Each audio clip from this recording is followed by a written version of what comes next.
Hello and welcome to another Satnav Systems video. Today we've got a very short one just to show you. We just completed rare optical parking sensors on this Volkswagen T6.1. It's the latest transporter model. And just to show you the sensors installed in the bumper. This is the start line model, which hasn't got the bumpers color coded. So you can see the car is gray, but the bumpers are plastic.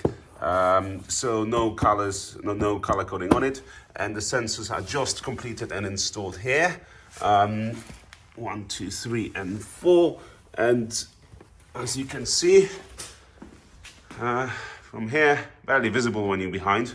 And also just to show you inside, let me just come in so I can show you. If I select a reverse gear, you should be able to see the sensors. So the sensors you can see have just come up.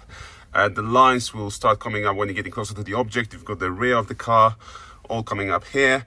So all done to the factory specification as always, with 3 years warranty. There'll be links in the description just to get in touch with us as well. There'll be another link in there as well, just so yeah, thank you for joining us and see you in the next video. Bye bye.